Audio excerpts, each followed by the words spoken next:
जेठानी के लिए पूरे ससुराल से लड़ने वाली देवरानी पार्ट 3। शादी का मंडप पूरी तरह तहस नहस हो चुका है। हवन कुंड से काला धुआं निकल रहा है। सुमन, श्रद्धा और कीर्ति चंडी का रूप धारण किए आगे खड़ी है। सामने माया दलाल और उसकी बेटी पनौती दुल्हन के चमकीले लाल जोड़े में थर थर कांप रही है। आसपास के पड़ोसियों की भारी भीड़ जमा है। क्या देख रही हो? दीदी, मैं।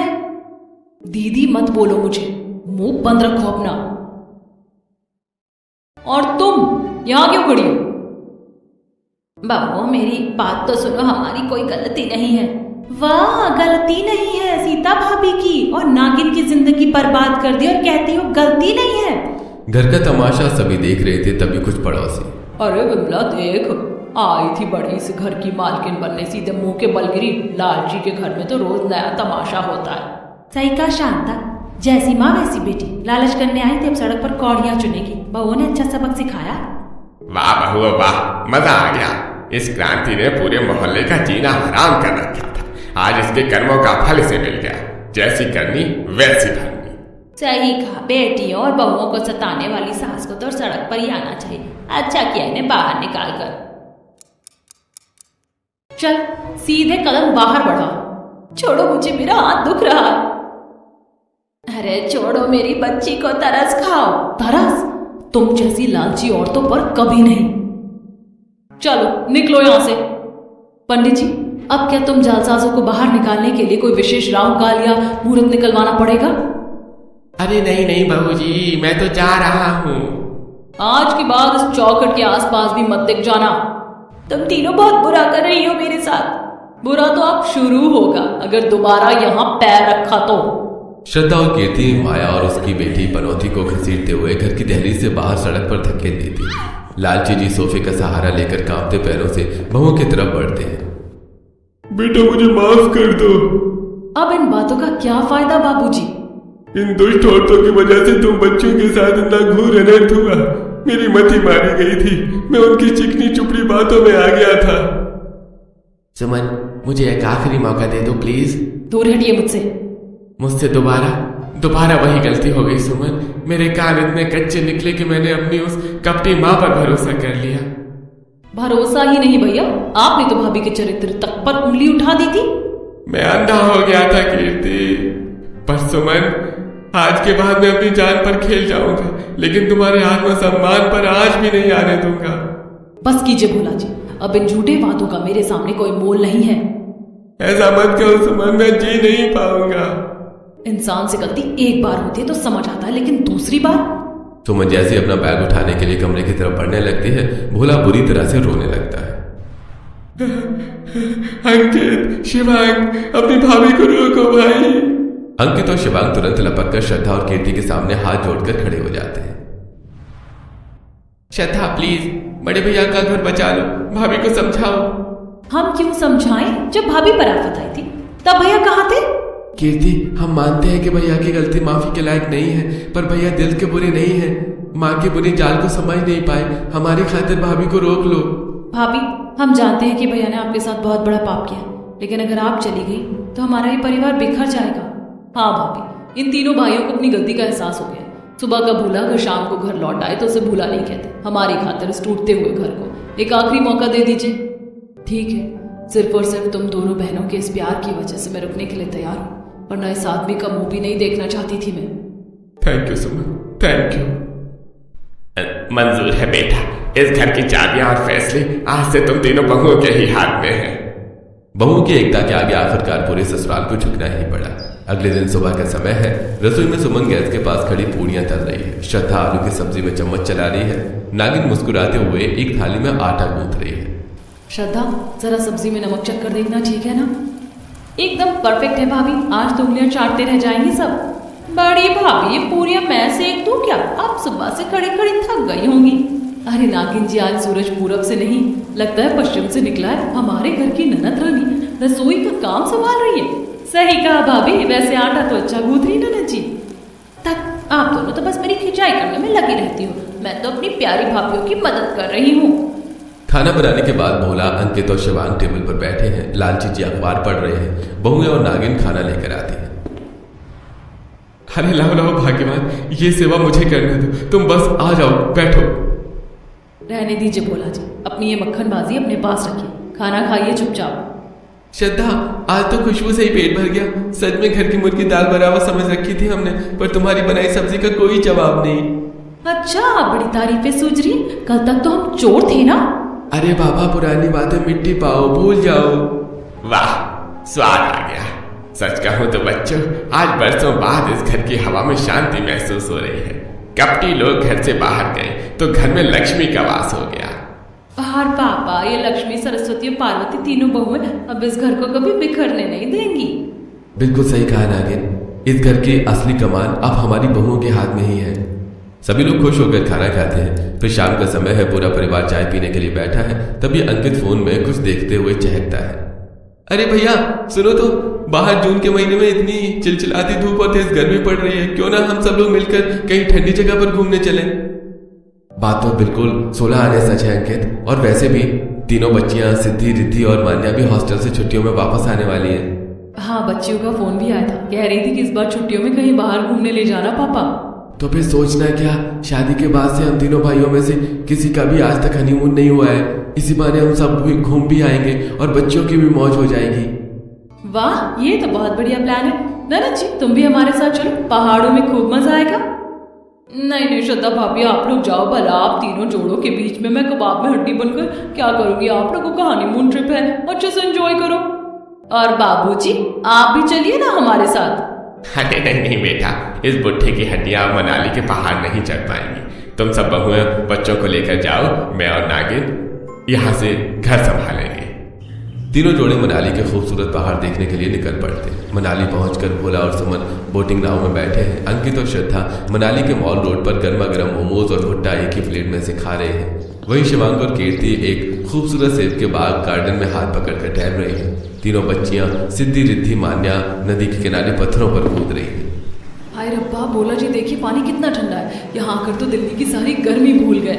तुम्हारी खुशी से बढ़कर मेरे लिए कुछ नहीं है सुमन। भगवान करे हमारी खुशियों को अब किसी की नजर न लगे। पूरा एक हफ्ता मनाली में बिताकर पूरा परिवार हाथों में बैग और मनाली के सेब की पेटियां लिए थका हारा मुस्कुराते हुए घर लौटता है। जैसे सुमन और श्रद्धा अंदर कदम रखने वाली होती है, उन्हें अंदर से नागिन की फुसफुसाती हुई आवाज सुनाई देती है। हेलो, हाँ तुम चिंता मत करो, यहाँ सब सेट है। तुम बस जल्दी से जल्दी अपनी तैयारी पूरी करो। तभी सुमन और श्रद्धा दबे पांव नागिन के ठीक पीछे आकर खड़ी हो जाती है। श्रद्धा अचानक नागिन के कंधे पर हाथ रखती है।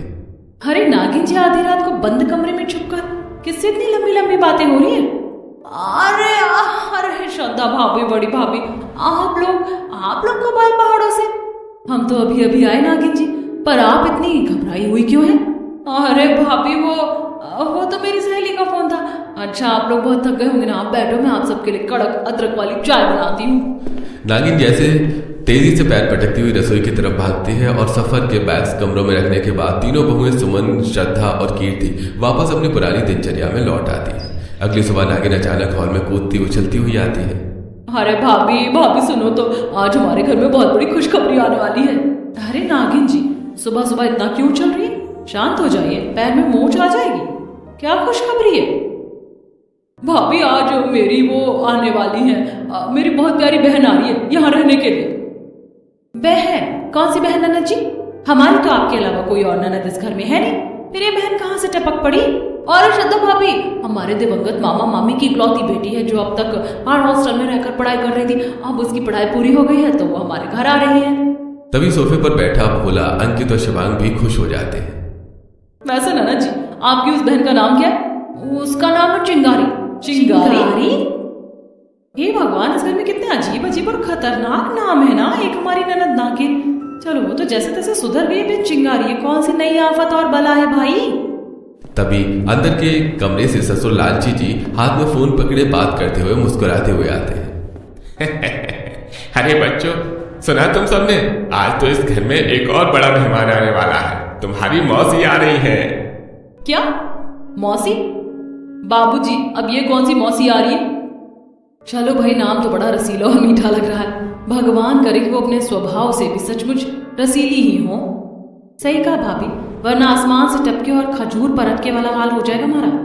वैसे बाबूजी, मौसी जी और चिंगारी जी कब तक आ रही है? हाँ बहू, दोनों आज शाम तक ही आ जाएंगी। चिंगारी सीधे अपने शहर के हॉस्टल से आ रही है और रसीली मौसी अपने गांव से पूरा तामझाम लेकर आ रही है। जी बाबूजी, हम अभी से रसोई की तैयारी में जुट जाते हैं। तीनों बहुएं रसोई में पकवान बनाने की तैयारी करने लगती हैं। अब शाम का समय है। घर का मुख्य दरवाजा खुलता है और जीन्स टॉप पहने हाथ में एक फ्रेंडली ट्रॉली बैग लिए चिंगारी अंदर कदम रखती है। उसे देखते ही नागिन उसके गले लग जाती है। दीदी, हमारी वो जहरीली बुआ कहाँ है? और मेरी सगी मौसी क्रांति देवी कहीं दिखाई नहीं दे रही। चिंगारी, आज के बाद इस घर में खड़े होकर मेरे सामने अपनी मौसी और उस बुआ का नाम भूलकर भी मत लेना। अरे पर क्यों दीदी, क्या हुआ? उसका मुकदमा ने मेरे साथ जो घिनौना खेल खेला है ना, पैसों के लिए मेरी खुशियां बेची, वैसा तो कोई सगी माँ अपनी औलाद के साथ सपने में भी नहीं कर सकती। मैं आज के बाद उनका नाम भी नहीं सुनना चाहती, वो मेरे मर चुकी हैं। ओहो, अच्छा ठीक है दीदी, ठीक है, कोई बात नहीं, मैं आगे से उनका नाम नहीं लूंगी, मुझे माफ कर दो। देख श्रद्धा, नागिन जी तो सचमुच अपनी माँ से नफरत करने लगी। बेचारी का दिल टूट गया है। हाँ भाभी, मुझे भी यही लग रहा है। तभी दरवाजे रसीली मौसी आती है। उनके एक हाथ में दशहरी आम की पूरी पेटी है, दूसरे हाथ में शुद्ध देसी घी का बड़ा डिब्बा है। उनके पीछे एक ऑटो वाला सिर पर तरबूज की बोरी और सत्तू के पैकेट लादे अंदर आता है। अरे रसीली, तुम तो पूरा का पूरा गांव ही अपनी पीठ पर उठा कर ले आई क्या? अरे जीजा जी, अपनी बहनों के घर क्या खाली हाथ ठन को पहाड़ बनकर आती। मुझे पता चला कि मेरी उस कमबख्त और कुलक्षणी बहन क्रांति ने यहाँ क्या क्या गुल खिलाए। अजी मेरी बहन वाले ही वैसी कपटी और नीचे निकल गई, पर मैं अपने मासूम बच्चों भांजों को थोड़ी ना मझधार में छोड़ सकती हूँ। तभी भोला, अंकित और शिवांग भागते हुए आते हैं और मौसी के पैर छूते हैं। प्रणाम मौसी जी, प्रणाम मौसी जी। देखो सुमन, देखो श्रद्धा, कीर्ति, पूरे खानदान में हमारी मम्मी की तरफ से अगर कोई सबसे दयालु, नेक और बढ़िया इंसान है तो वो यही हमारी रसीली मौसी है। वैसे तुम्हारे इस खानदान के सारे लोगों के नाम भी निराले और काम भी निराले हैं। सुमन, श्रद्धा और कीर्ति आगे बढ़कर रसीली मौसी के पैर छूती है। मौसी तीनों के सिर पर हाथ रखकर भावुक हो जाती है।